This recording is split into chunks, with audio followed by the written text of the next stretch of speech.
네, 안녕하세요. 신박사 인사드리겠습니다. 2021년 8월 23일 신박사의 장마감 복귀방송 하도록 하겠습니다.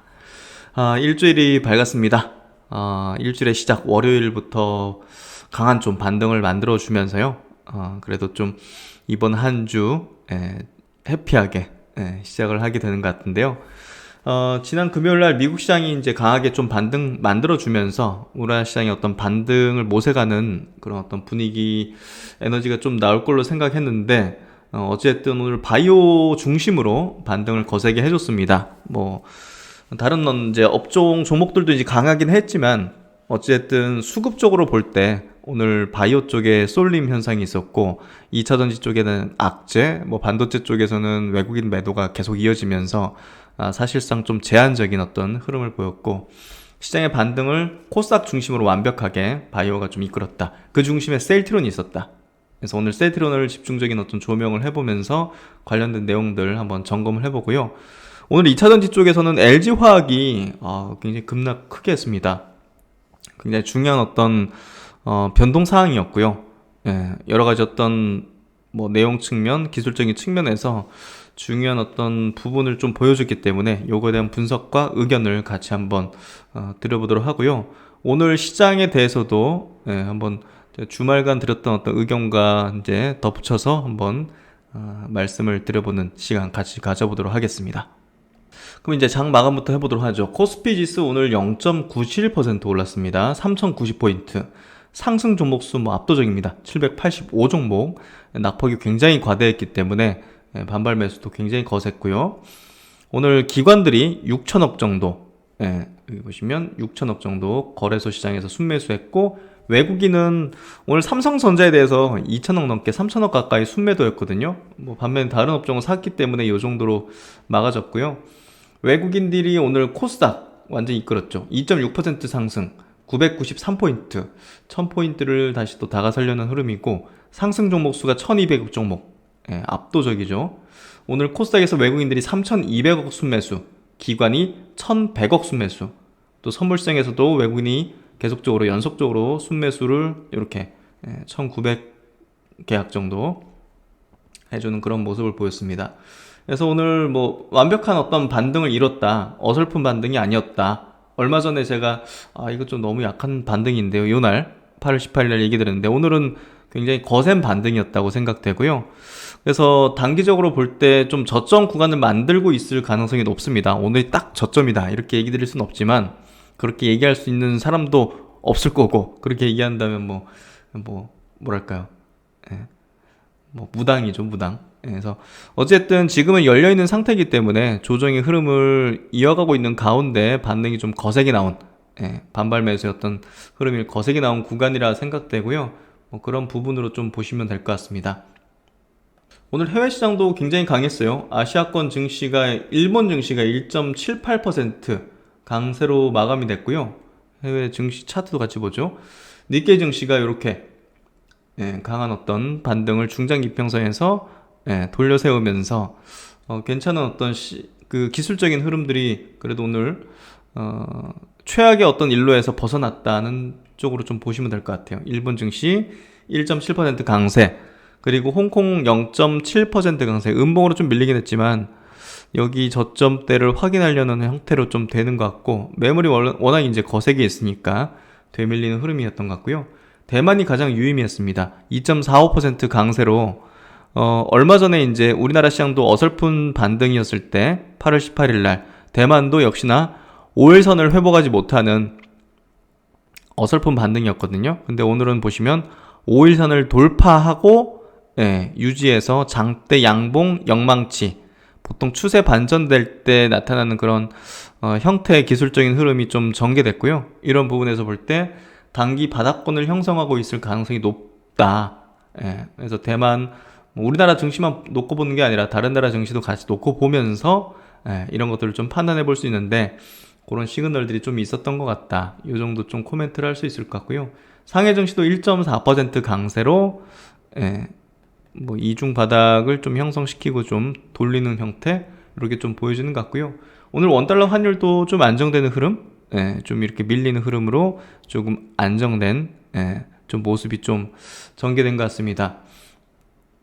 환율이 이제 이게 막 초급등하는 그런 흐름이 아니라 코로나 이전 상태로 좀 정상 회귀하는 그런 흐름으로 좀 보는 게 맞지 않을까. 그래서 주말간에 제가 한국의 이제 CDS 프리미엄이 잠잠하고 최저 수준이다. 그래서 약간 어떤 크라이시스 같은 어떤 위기 상황은 아니다. 그래서 너무 이제 약세장에 대한 어떤 부담을 느낄 필요까지는 없다. 어느 정도 좀 저점대까지 내려온 상태고 어느 정도 반등권을 모색할 수 있는 그런 단계로 가고 있다는 얘기를 들었죠. 그래서 어쨌든 환율이 좀 안정세로 가게 되는 게 좀 중요할 것 같고요.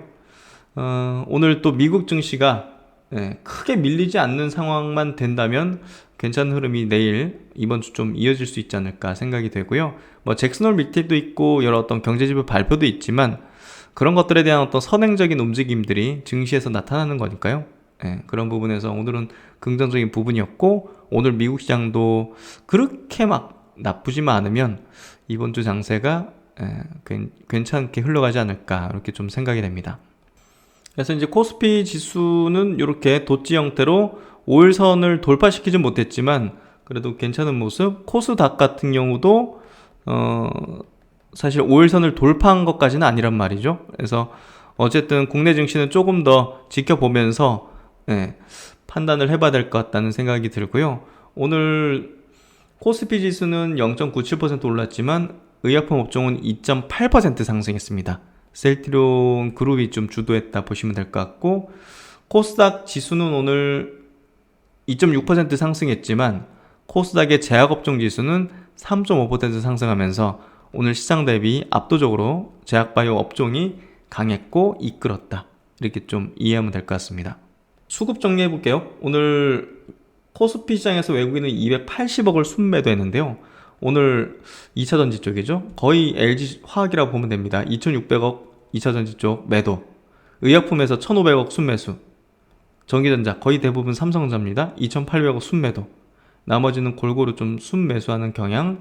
서비스 업종에서 1800억 순매수. 네이버 카카오라고 보면 될 것 같아요. 정확하게 제가 확인해야겠죠. 오늘 카카오 쪽으로 순매수가 좀 있었고요. 카카오 모빌리티 상장 착수한다는 내용들이 좀 호재였던 것 같고 카카오 1280억을 순매수했네요. 외국인이. 네이버도 320억을 순매수했습니다. 그래서 오늘 서비스 업종에서도 뭐 좋은 어떤 흐름들 보여줬고 오늘 게임 업종 뭐 크래프톤도 순매수 기조 보여줬고 NC소프트는 약간 순매도 그리고 하이브는 순매수 이런 어떤 흐름을 좀 보여주는 오늘 장세였고 카카오뱅크는 약간 좀 밀렸네요. 그리고 이제 LG화학이 오늘 11% 밀렸는데 이따 자세하게 다룰 거고요. 외국인이 2,800억을 순매도했습니다. 그래서 오늘 수급은 이렇고 코스닥이 수급이 유의미했죠. 외국인이 3,200억 순매수. 그래서 오늘 제약 쪽으로 이제 많이 매수를 하면서 유통 쪽은 이제 셀트리온 헬스케어겠죠. 바이오가 좀 이끄는 그런 코스닥 장세 흐름을 좀 연출했다. 그래서 오늘 주요 시총 상위 종목을 한번 체크를 해보면요. 뭐 두드러지게 오늘 셀트리온이 시총 상위주 중에서 6.7% 수급도 뭐 압도적이었죠. 일단 뭐 체크하겠지만 외국기관 도합에서 1600억을 순매수했습니다. 그리고 오늘 코스닥 쪽 셀트리온 헬스케어 7.9% 상승, 셀트리온 제약이 8.2% 상승. 그래서 바이오 종목들 뭐 바이오니아 같은 것도 20% 상승하면서 오늘 바이오가 이끌어주는 그런 장세. 삼성전자도 0.8% 강세, SK하이닉스도 0.49% 강세로 그래도 플러스를 만들어냈는데 어쨌든 하이닉스는 약간 순매도 외국인이 그리고 삼성전자는 여전히 외국인이 2,700억을 순매도하면서 외국인 수급이 좀 순매수 되지 못하게 좀 만드는 그런 역할을 해줬습니다. 오늘 현대차 그룹주 1% 상승, 현대차 그리고 기아가 0.76% 상승. 오늘 현대모비스가 수소 관련된 사업 발표를 하면서 가장 큰 모멘텀을 받았다고 보시면 될 것 같아요. 1.3조 원을 투자해서 인천과 울산에 수소 연료 전지 공장을 신설하겠다. 내일 일진 하이솔루션이라는 또 수소 연료 탱크 기업이 상장하는데 또 좋은 분위기를 연출시키네요. 어쨌든 이런 어떤 수소 관련된 모멘텀으로 오늘 현대모비스가 강한 흐름과 또 수급적으로도 쌍거리 수급을 이제 보여줬다. 그래서 오늘 LG전자 같은 경우는 리콜 사태가 LG화학과 같이 맞물리면서 4% 약세 마감했고요. SK는 그러면 이제 SK 합병 모멘텀으로 오늘 강세 보이면서 한 7%로 시작해서 9%까지 올랐다가 4%로 마감했네요. 어쨌든 중장기적으로 볼 때 지주회사 중에서 가장 메리트 있는 지주회사는 제가 볼 때는 SK라고 생각되고요. 지주회사 단으로 이제 두 번째로 좀 매력적인 어떤 지주회사는 한화라고 생각해요. 그래서 한화 같은 경우도 오늘 6.3% 상승했는데요. 최근에 수급도 괜찮습니다. 오늘 많이 샀네요. 기관이 20만 주, 40만 주. 그래서 한화 결국 이제 그 우주 항공 쪽 위성 사업을 이제 해나가는 그런 어떤 또 지주회사의 어떤 입장이기도 하지만 또 사업적인 부분도 같이 하고 있기 때문에 상당히 유망한 어떤 기업이다. 최근에 이제 영국 인공위성 인터넷 이제 기업 원앱을 이제 지분 인수를 이제 세게 했죠. 8.8%. 향후 이제 본격적인 어떤 협업의 어떤 부분들, 그런 부분들이 있을 거니까요. 기대가 되는 그런 어떤 그룹이 될 것 같습니다. 그래서 오늘 어찌됐든 뭐 이런 어떤 기업들 뭐 좋았고요. 오늘 LG 쪽은 완전히 그냥 좋지가 않았네요. 코스닥 쪽은 오늘 뭐 바이오 쪽 웬만큼 다 좋았다고 보시면 될 것 같고, 에스티리온 머큐럴즈 합병 관련돼서 오늘 플러스 흐름 내줬고, 전체적으로 좋았습니다. 오늘 최근에 메지온 굉장히 치고 올라오네요. 승인 기대감들이 좀 부는 것 같은데, 상당히 좋은 어떤 흐름이 계속 이어지고 있고요. 바이오 쪽 반등이 굉장히 거셌습니다. 뭐 셀리버리 13% 같은 거. 그래서 삼천당 제약도 5.5% 상승, 클래시스 3%, 굉장히 셌네요. 휴젤도 3.5%, 알테오젠 2.9%, 에스티팜 2%, 이런 흐름들을 보여줬고, 코아스템이 8.4% 상승을 보여줬고, 앱클론이 6%, 보령제약이 8%. 오늘 상당히 좀 좋은 어떤 흐름들. 녹십자도 오늘 강했습니다. 7% 강세 마감됐고, 오늘 삼성바이오도 2.3%로 이거 우상향으로 지금 신고가 영역으로 계속 움직이네요. 굉장히 좋은 어떤 궤적으로 보여주고 있습니다. 네, 어쨌든 오늘 종목은 요 정도 체크해보고, 요거 빠뜨렸군요. 오늘 동시 순매수 종목은 뭐 셀트론이 1위, 단연 1위, 카카오가 1,500억으로 2위인데요. 카카오 같은 경우는 이제 카카오 모빌리티가 우리 카카오 택시 저도 뭐 진짜 자주 이용하는 건데요. 이게 지금 작년에 매출액이 2,800억, 영업 손실 많이 줄어들었어요. 129억으로. 뭐 그래서 어쨌든 최근에 이제 그 지분 투자 받을 때 뭐 GS라든지 이런 어떤 큰 기업한테 이제 주주 등재되면서 자금 유치를 했는데요.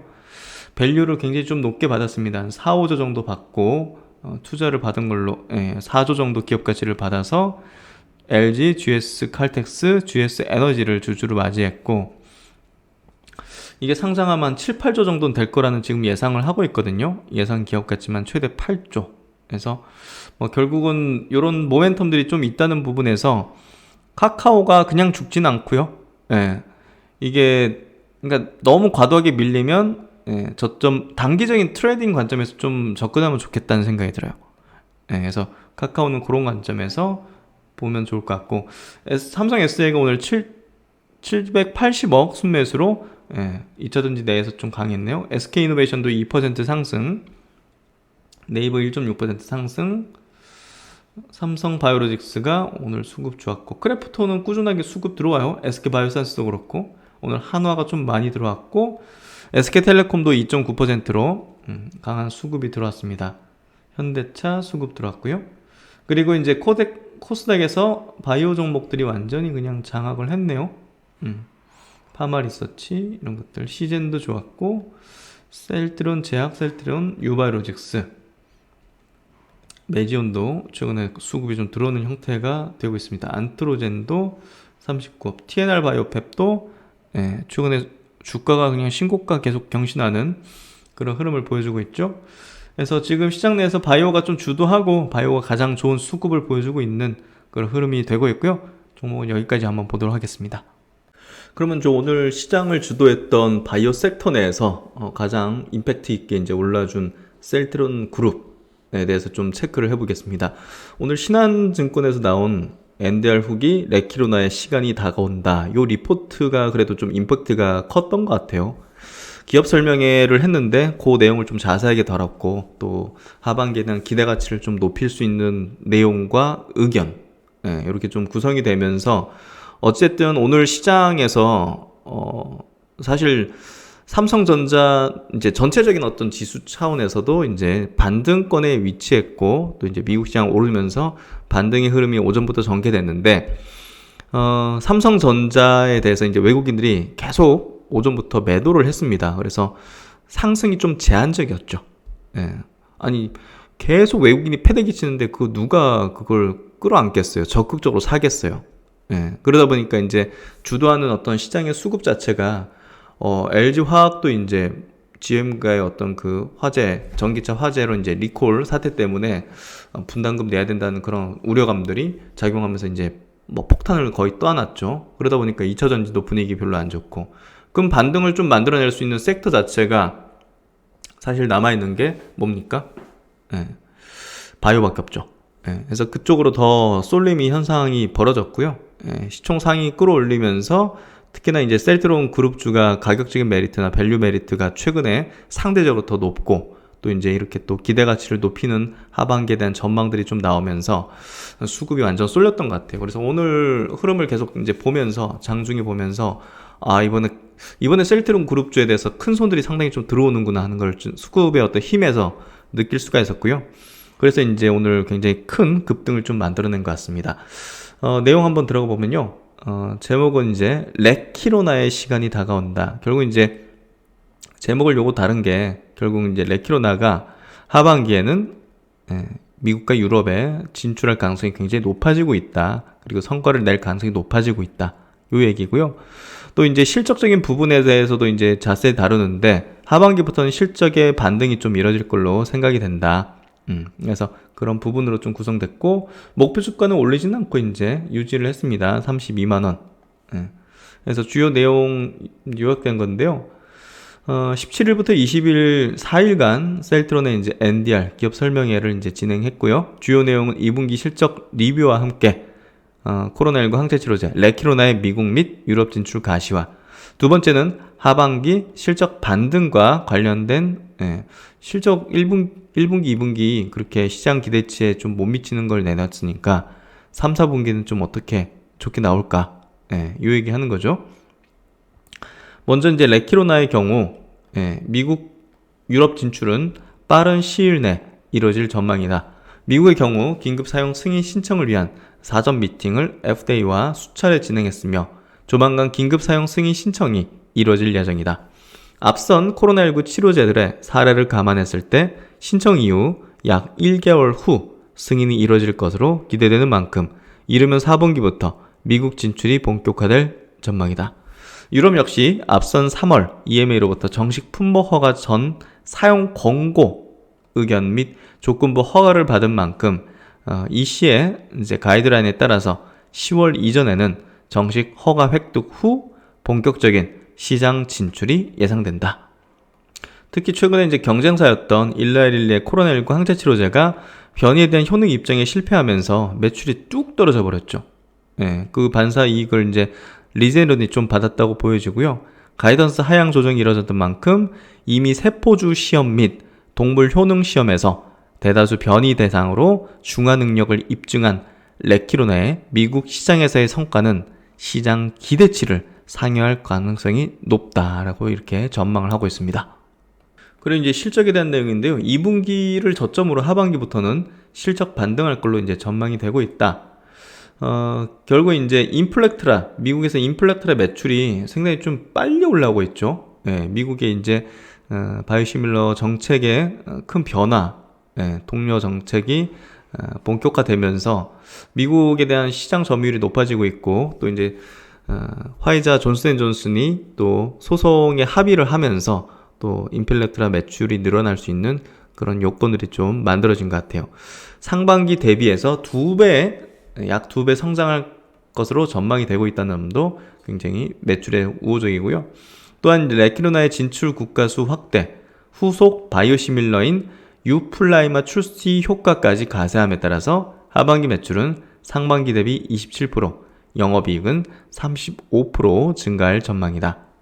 그래서 실적에 대한 우려는 어느 정도 이 NDR을 통해서 해소된 것으로 판단한다. 하반기에는 주력 품목인 램시마 임팩툴라 매출 고성장이 예상되고, 코로나19 항체치료에 된 레키로나 미국 유럽 시장 진출 본격화, 후속 바이오시밀러 유플라이마 출시 효과까지 기대되는 만큼 주가의 바닥은 확인된 것으로 판단된다.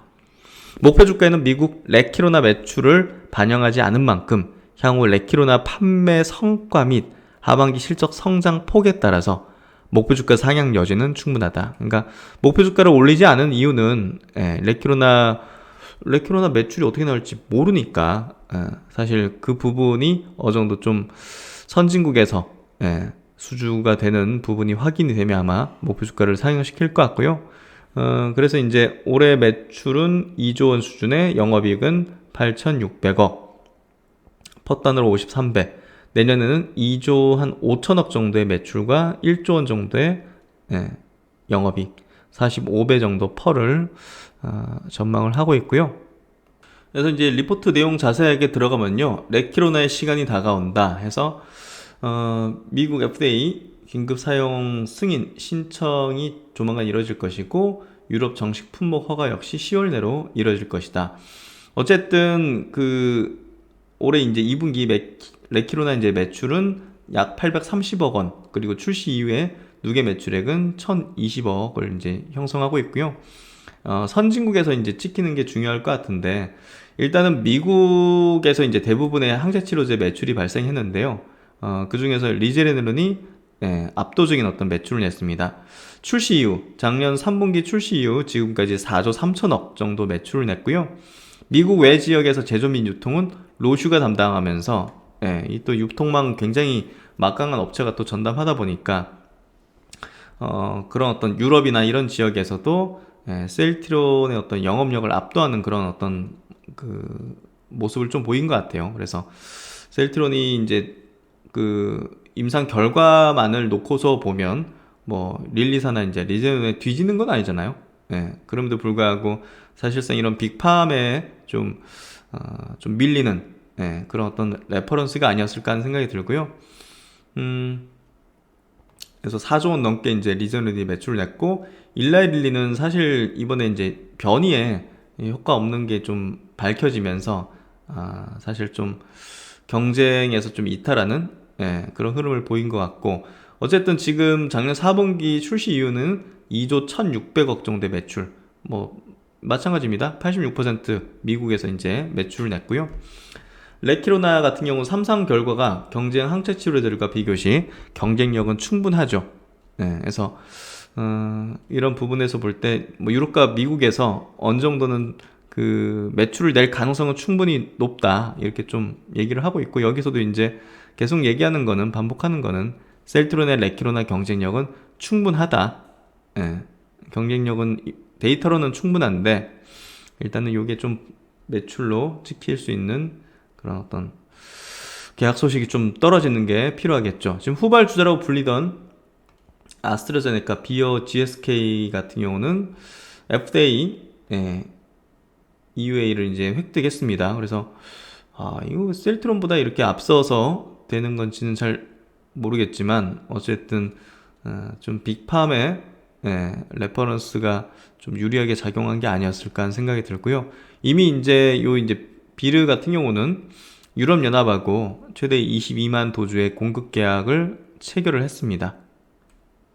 그래서 이제 앞으로 이제 5파전이 되겠네요. 리제네론, 릴리사, 그리고 셀트리온, 아스트라제네카, 또 이제 비어, GSK 이제 연합, 이렇게 또 5 업체가 항체 치료제 어떤 경쟁 구도로 잡히는 것 같고요.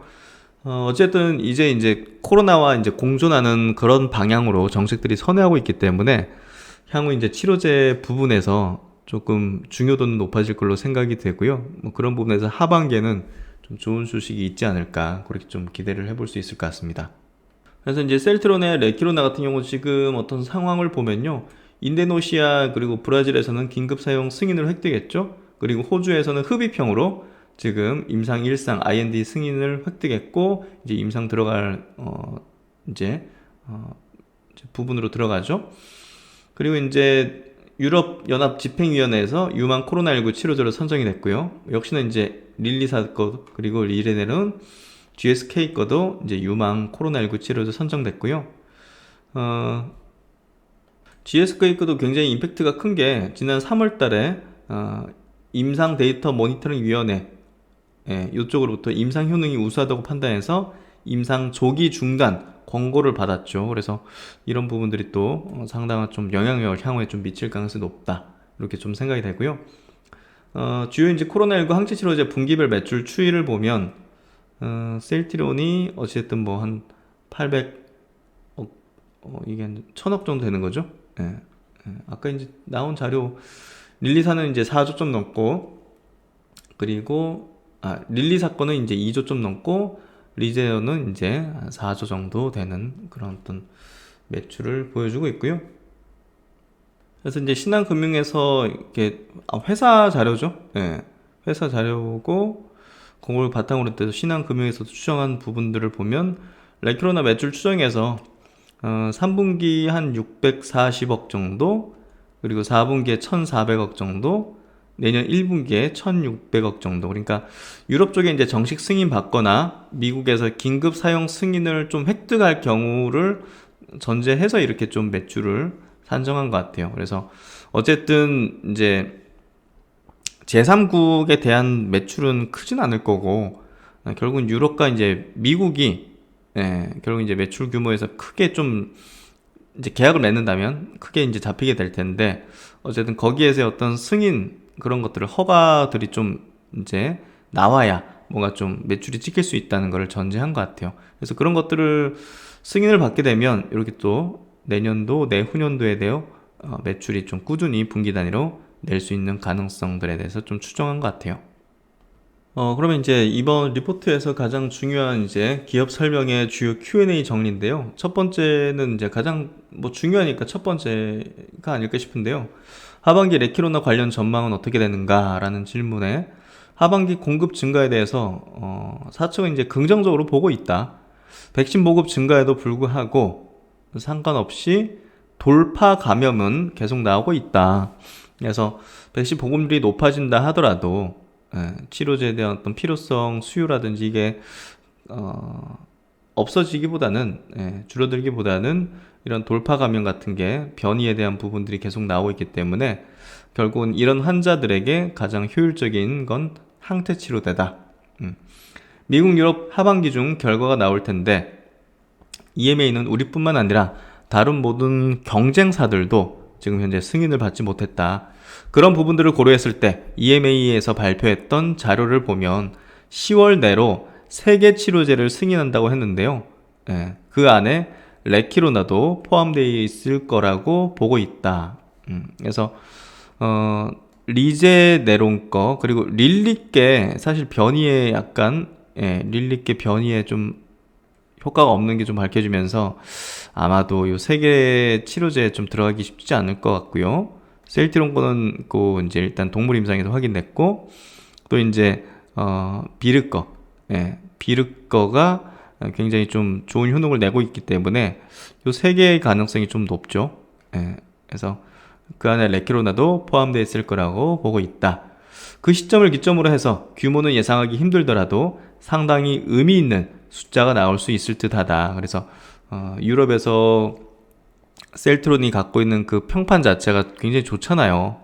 영국 비롯해가지고 그렇기 때문에 유럽 승인을 받게 된다면 상당히 의미 있는 숫자가 나올 수 있을 듯하다는 얘기를 하는 거는 굉장히 좀 신뢰도가 높은 이야기죠. 미국과 사전 미팅 수차례 했을 때에도 분위기는 좋았다. 레키로나 임상 3상 결과가 좋기 때문에 기대가 큰 상황이다. 긴급 사용 승인 신청 이후에는 이 1개월 내로 승인 가능할 전망이다. 그리고 흡입형은 연내 이상에 들어갈 예정이다 해서 그런 부분들, 모멘텀들 하반기에는 상당히 좀 좋은 모멘텀들이 많고요. 기대할 수 있는 주식은 주가는 기대감에 이제 올라가는 거잖아요. 팩트가 나오는 것보다. 그래서 결국 이제 기대감이 점증할 수 있는 게 하반기 이런 포인트라는 거 본다면 사실상 최근에 저점을 좀 찍었다고 볼 수 있죠. 인플렉트라 관련한 하반기 원가 개선 관련해서 일단 인플렉트라 관련해가지고 조금 이제 수익성이 좀 좋지 못했던 거는 뭐 상반기에 좀 뭐 레키로나라는 게 좀 변수가 돼가지고 생산이 좀 효율적이 못했던 것 같아요. 론자 쪽에 CM해 주고 있는 부분도 서둘러 하다 보니까 비용이 좀 더 들었다. 근데 이제 하반기 물량 예측이 어느 정도 되고 있는데 화이자 측에서 2배 이상 이제 주문을 언급한 만큼 생산 캐파를 조정해서 최적화할 수 있는 부분들이 생길 걸로 예상된다. 이렇게 좀 언급하고 있고요. 그래서 이제 캐파 관련된 문제는 뭐 삼성 바이오하고도 이제 계약을 맺었잖아요. 그리고 론자 쪽 캐파도 더 사용할 수 있는 여러 개 존재한다. 그래서 뭐 그런 부분에서 큰 문제는 되지 않을 것 같고 레키로나는 1분기에 많이 생산해서 재고를 갖고 있다는 부분들. 그래서 어찌됐든 레키로나가 변수가 될 것 같아요. 이게 수요가 어느 정도냐에 따라 가지고 기존에 이제 바이오시밀러들 생산하는 어떤 그런 효율성이라든지 그런 것들이 좀 변동할 것 같고요. 그리고 이제 유플라이마 관련된 생산 문제인데요. 일단은 뭐 보수적으로 좀 볼 필요가 있다는 얘기를 했네요. 상반기에 이미 이제 1000억 정도를 이제 넘게 공급을 했고 판매 개시 시점이 사실상 지금부터기 때문에 하반기 동안 다 팔 거라고 생각하진 않는다. 그래서 하반기에는 유플라이마에 대한 이제 공급 계약이 좀 없을 수도 있겠네요. 중요한 건 그러니까 결국은 아무래도 레키로나가 중요하게 될 것 같고 아까 이제 인플렉트라는 오더가 좀 많이 들어온 게 또 나왔고 그래서 레키로나가 중요할 것 같네요. 어쨌든 그렇죠.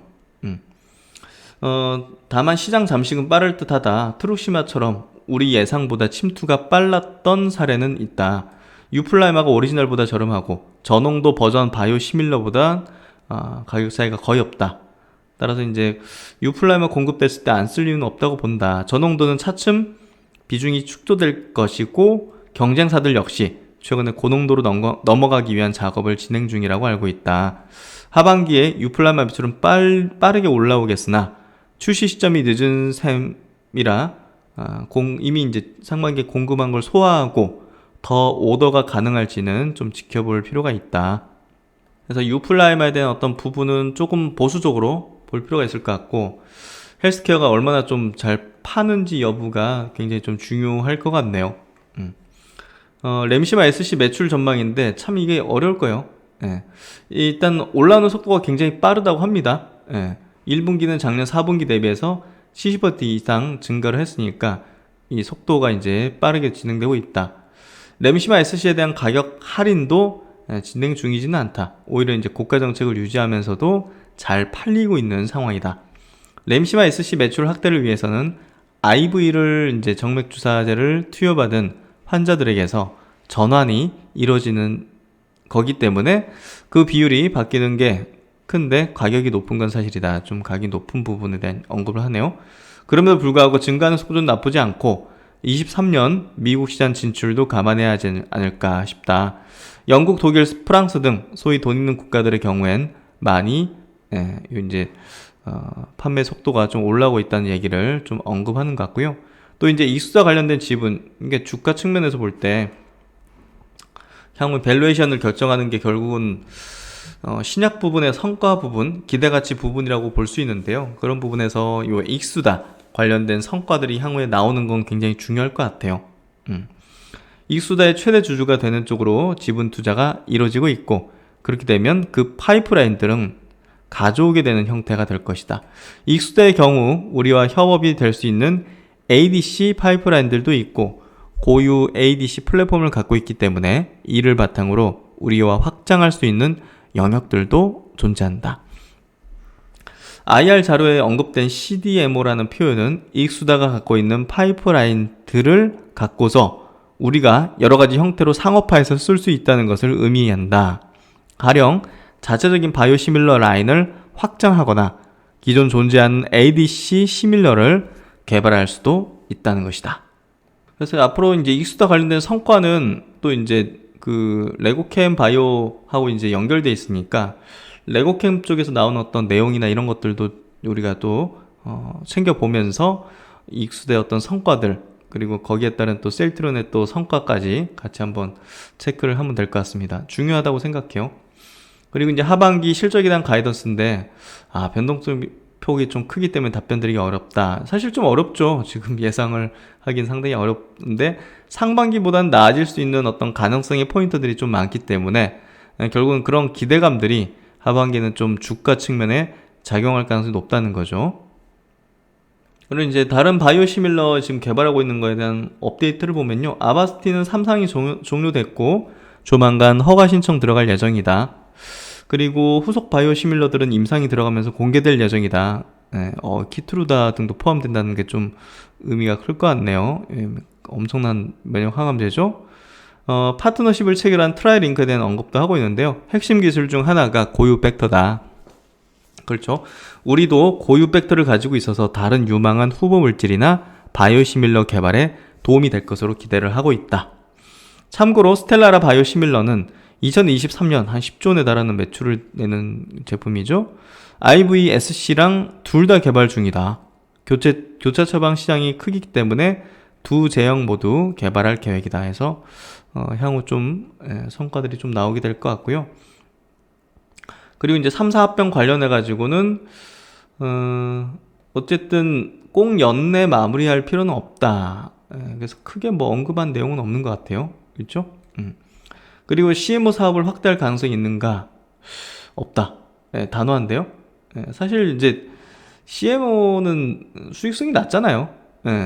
단순히 이제 위탁 생산이고 사실 이제 보다 고차원적인 어떤 사업들을 하겠다는 의지라고 보여지고요. 바이오시밀러 신약 쪽으로 이제 나아가는 거지 CMO를 확대하는 건 사실 좀 그렇죠. 그래서 3공장 증설 완료 이후 검토해야 할 사항이다. CMO 확대하는 건. 그래서 어쨌든 뭐 고가 시밀러를 위한 소형 리액터는 CMO 사업에 부적합하다. 그래서 수익성이 낮은 그런 어떤 위탁 사업을 그렇게 좀 할 뭐 이유는 없겠죠. 우리가 이제 생산, 연구개발, 임상 모두 가능한 의약품에 처음부터 끝까지의 역량이 있기 때문에 국내에 있는 신약개발 회사들이 토대가 부족하고 같이 하고자 할 때 CDMO 개념으로 사업을 진행할 가능성은 존재한다. 그래서 이제 뭐 자체 공장이나 이런 생산할 수 있는 공정 기술이 없는 국내 이제 뭐 약간 좀 그런 바이오텍 회사들을 위해서 CDMO 쪽으로 사업을 열어둘 수는 있다. 가능성은 있다. 하지만 우리는 보다 더 이제 고차원적이고 고수익을 낼 수 있는 시밀러나 이제 신약으로 간다는 걸 확실하게 좀 말해주는 것 같습니다. 이제 셀트론 그룹 3사의 주가와 수급을 좀 체크해보면요. 오늘 완벽하게 수급적인 측면에서도 그렇고 기술적인 측면에서도 추세를 좀 돌린 게 확인되는 그런 흐름입니다. 시장의 주도권까지 좀 쥐는 형태고, 그래서 오늘 기관이 셀트론을 660억, 외국인이 960억, 개인이 1600억을 팔았습니다. 그래서 확실하게 수급의 변화를 크게 만들어낸 흐름이고요.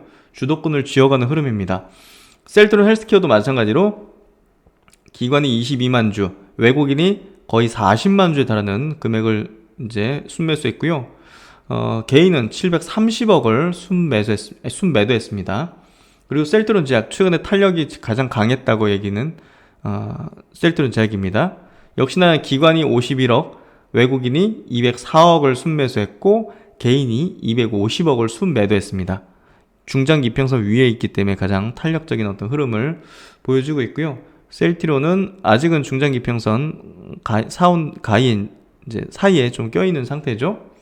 셀트론 헬스케어는 이제 그래도 중장기 이평선 부근에 붙이는 흐름을 보이면서 확연하게 이제 주가 측면에서 반전을 이루는 그런 형태가 되고 있습니다. 셀트론 그룹주의 어떤 뭐 회복, 이렇게 또 추세 반전과 더불어서 전체 바이오 섹터, 제약 바이오 섹터 자체도 시장의 어떤 주도권을 쥐어가는 모습이고요. 사실 저 GM의 리콜 사태 자체가 투심에 상당히 좀 악영향을 미쳤죠. 상대적으로 뭐 SK나 뭐 삼성으로 투자하면 되지 않겠느냐 하지만 전체 이제 이런 리스크가 있을 수도 있구나, 이런 걸로 계속 되는 거죠. 그러면서 투심을, 그리고 이 실현을 좀 서두르려는 그런 수급의 성격을 보일 수 있기 때문에 오늘 같은 경우도 전체 이제 수급 차원에서 2차전지 쪽 2,600억, 전기전자 2,800억 순매도했고, 의약품 업종에서 1,500억, 뭐 기관까지 1,000억 가세하면서 시장을 완전히 업종을 차별화시켰죠. 그래서 제가 이제 얘기 드린 게, 이때까지 이제 강세장에서의 어떤 그 주도주군하고 지금부터 펼쳐지는 시장 속에서의 어떤 주도주군은 다르게 될 것이다. 시장 성격이 달라지는 걸로 보여지기 때문에 주도주군이 바뀌는 거다는 얘기를 들었는데, 그 바뀌는 섹터군, 주도주군 중에 하나가 당연히 바이오 섹터죠. 그래서 그 주도권을 또 셀트론 그룹주가 쥐어가려고 하는 형태가 하반기 이렇게 또 진행되면서 결국은 오늘 굉장히 좀 유의미한 어떤 모습을 보였습니다. 그리고 이제 오늘 LG화학 같은 경우는 11%나 밀렸어요. 좀 좋지는 않은 게, 코로나 이후로 중장기평선을 장대 양봉 그리고 대량 거래량으로 붕괴시킨 거는 처음이자, 이거는 하락을 좀 연속으로 가져갈 수 있는 형태로 오늘 시세가 만들어진 거예요. 그래서 굉장히 좀 위험스러운 어떤 형태가 됐다.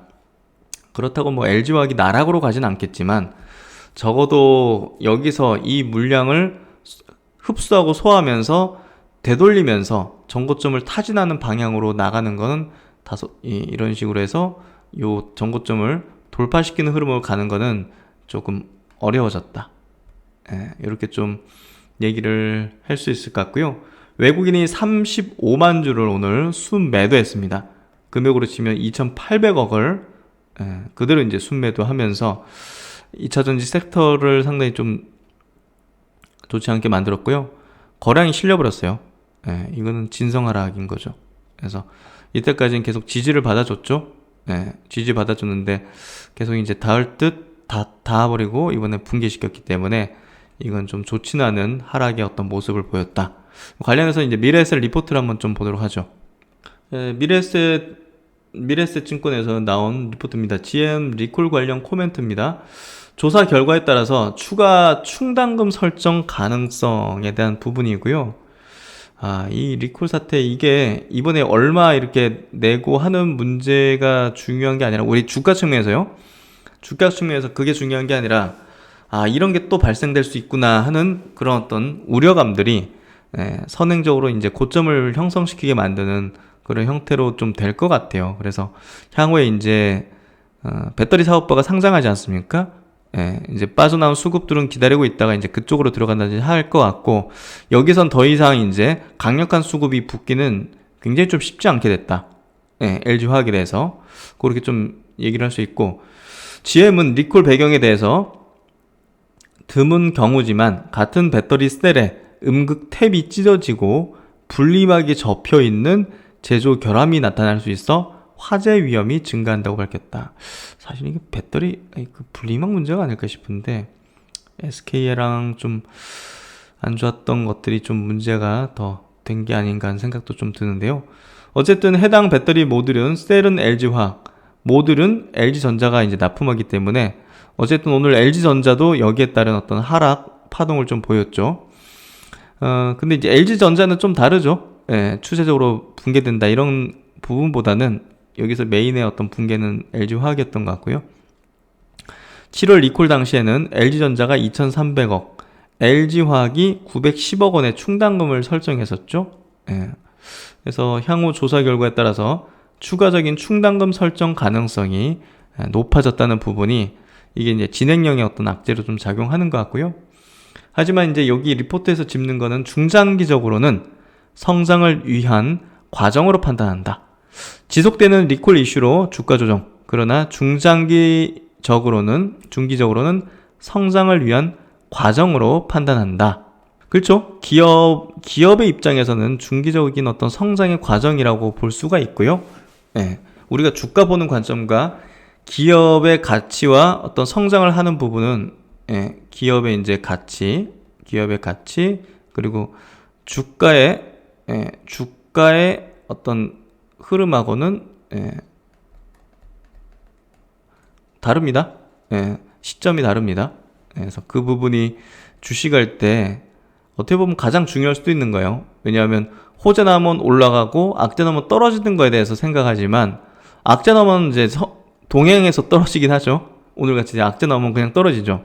근데 호재는 선행해서 반영하기 때문에 그런 시장도 있고 안 그런 시장도 있지만 우리나라 시장은 이제 뚜렷하게 그런 시장이고, 그래서 어쨌든 주가 측면에서는 이거는 일단은 굉장히 부정적이다.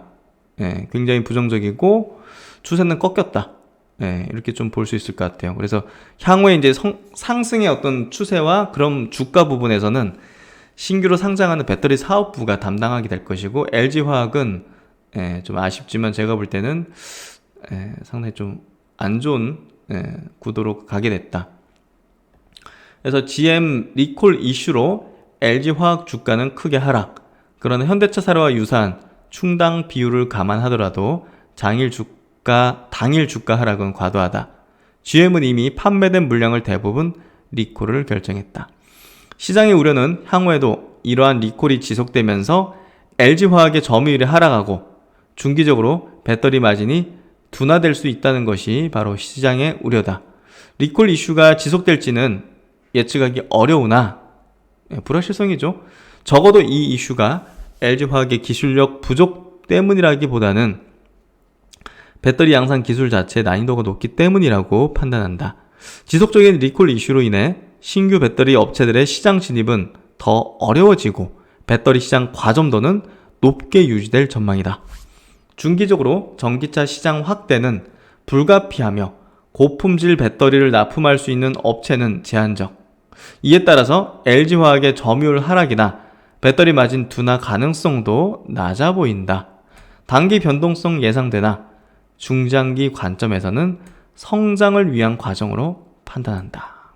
이렇게 의견을 주고 있고, 의견은 저도 공감하고, 이제 이해하지만 주가 측면에서는 좋지 않을 것이다는 예상을 저는 개인적으로 하고요.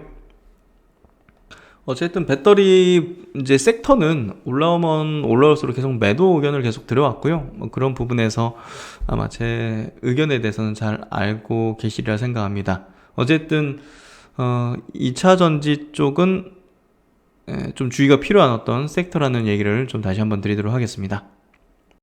그리고 이제 요즘 폴더블 폰 지금 사전 예약 대박 일어났다는 그런 내용들이 많은데요. 저도 이거 사전 예약을 걸었어요. 지금 휴대폰 쓴 지 지금 굉장히 오래됐는데 5년째 썼는데 이게 지금 작년 갤럭시 이제 Z 폴드 2 대비해서 10배 수준의 사전 예약 물량이 되고 있다. 80만 대가 예상된다고 합니다. 그래서 사실 아이폰을 쓰던 사람들 중에서도 요거 보고 요걸로 바꾸려는 사람들이 굉장히 많아요. 사실 아이폰이 좀 변화가 최근에 좀 없었죠. 그래서 이걸로 좀 바꾸려는 사람들이 꽤나 있는 것 같고, 이번에 좀 글로벌 흥행을 좀 이루지 않을까 하는 생각이 듭니다. 그래서 요 폴더블 관련된 기업들이 조금 더 모멘텀을 받을 가능성이 좀 있어 보인다. 그래서 요런 제품, 2개 제품 저는 요거를 예약을 해놨는데요. 어쨌든 폴더블 관련된 내용들은 계속 체크를 하면서 요 모멘텀이 어느 정도 좀 강화되는지 한번 볼 필요가 있다. 이렇게 좀 체크해 보면 될 것 같고요. 그리고 마지막으로 요 내용 한번 짚어볼게요. 최근에 이제 주가 지수가 이제 급락할 때 오히려 이제 신용 물량이 늘어나면서 몇몇 증권사는 이제 신용 공여 한도가 소진됐다고 해요. 증권사별로 이제 가지고 있는 어떤 자본금 대비해서 몇 퍼센트 해서 최대 줄 수 있는 신용에 있거든요, 물량이. 근데 이제 그게 소진된 증권사가 이제 속출하면서 뭐 담보대출이나 이런 것들을 중단하는 증권사가 속출하고 있다고 합니다. 그래서 이런 부분들이 오늘 같은 경우 전체적인 수급상에서 볼 때 오늘 보시면 개인이 양시장 합쳐가지고 1조 원 넘는 규모의 순매도를 했잖아요. 이게 아무래도 그런 어떤 레버리지 물량을 좀 줄인 물량이 좀 쏟아진 것 같아요. 이런 것들이 결국은 이제 단기 저점에 대한 시그널을 좀 제시하고 있는 거거든요. 그래서 그런 부분에서 이런 내용이 있었다는 걸 좀 이해할 필요가 있다고 보시면 될 것 같습니다. 신규 대출이 안 된다는 거잖아요. 신규 대출을 일시 중단했다. 그럼 기존 갖고 있는 것들은 뭐 매일마다 이제 상환하거나 이제 파는 사람도 있을 거 아니에요. 신규가 안 되면 뭐 당연히 저렇게 매도 물량으로만 찍히는 거겠죠. 그래서 그런 부분에서 최근에 개인들의 어떤 물량이 좀 나오는 거랑 좀 연결해서 생각해 볼 수 있는 그런 내용인 것 같습니다. 그래서 오늘 장 이렇게 마무리를 지어보고요. 오늘 시장은 뭐 아주 좋게, 그러니까 반등도 뭐 정도가 있죠. 이거는 좀 어설픈데 뭐 그런 반등이 있는 반면 오늘같이 화끈하게 주도하는 섹터가 등장하면서 수급 자체도 개인이 1조 원 이상 매도를 하고 외국인과 기관이 쓸어가는 구조의 어떤 반등을 했다는 거는 굉장히 좋은 반등을 해줬다. 이렇게 좀 정리 해석을 할 수 있을 것 같고요. 오늘도 고생 많으셨고요. 한 주의 시작 그래도 활짝 긍정적으로 열어 제꼈습니다. 이번 주 좋은 흐름이 좀 이어지기를 좀 기대하면서 저는 또 최선을 다해서 여러분의 어떤 동행 이뤄나가도록 하겠습니다. 편안한 저녁 시간 되시고 퇴근기 되시고요. 신박사는 또 다음 시간 좋은 내용 가지고서 뵙도록 하겠습니다. 시청해주셔서 감사드립니다.